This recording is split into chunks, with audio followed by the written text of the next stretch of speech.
Amazing. Renée, it's been an absolute pleasure chatting with you, and I really, really enjoyed the film, and I hope it goes well at Melbourne Documentary Film Festival. Is everyone asking you about the Chopper interview during these interviews? You're the second. Right. Okay. Well, I'm curious to know what questions people are asking you about it. Right. Usually, particularly on social media, I get the same question repeated again and again. So Yes. I often tell people, I've already answered this, just scroll down. But to be honest, I really don't get, I don't get frustrated, angry or bored or impatient when people ask, because it was something that, well, if you've got a little bit of time, I won't take too long. Good. No. So then I was told, my brother had given me the book, his Chopper Read's first book in about 1992, early 92. And he said, you should read this because he is telling a few truths between the lies of deals that some cops make with criminals. And it's like, you go over here and sort this out for us and we'll overlook this over here. And I thought, oh, that's a bit good. And I thought the book was very funny. And so I went down to Tasmania. Chopper had never done a TV interview before. And so he was very chuffed. And I got into a bit of a debate with the producer at the time. I'd only been in TV 6 months, so I didn't really know a lot. Wow. But I did know I wanted to do this shift in the power dynamic because I thought it would be good for the audience. So I'd be out of the ivory tower as the reporter and seem like I'm in control and then lose control because it was better than, I didn't want to say, this guy's a crazy criminal. I wanted people to see it. Yes, yeah. And see me like lose control of the interview, and my ego's not so big that I couldn't do that. And I remember the producer saying, oh, we'll get Chopper walking around the cemetery, you know, talking about his dead mates. And I went, listen, I've done the research. He doesn't care about his dead mates. So I don't think we should do that. I think it's too cheesy.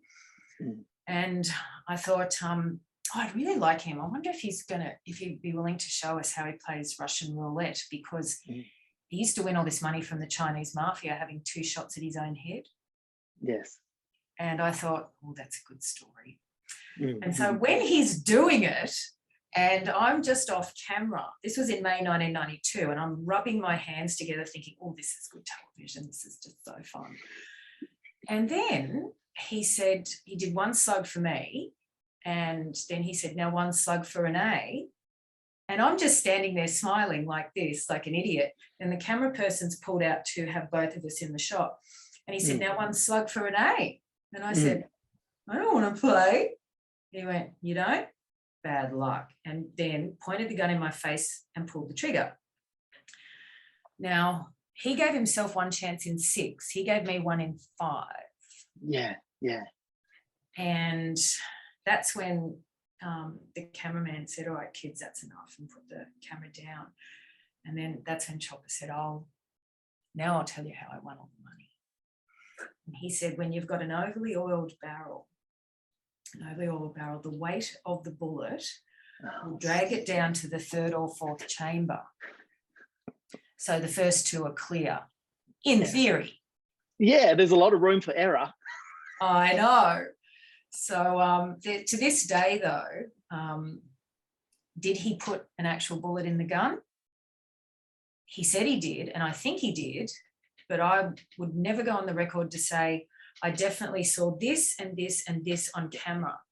I wouldn't doubt that it's within his wheelhouse to do that, but I can't say for sure. Yeah, that is very interesting. What a story. So once the camera was shut off, what was your reaction to Chopper? Did you have a go at him? Did anyone, yell at him for what he did? No, because I was sort of back in charge then, and I have this weird delayed reaction to things. And so I was just, he said to me, I know it's scary, but, and I'm just still going along like nothing's happened. But then that night when the crew and myself went to dinner, I didn't know I was thinking about it, but I went really quiet.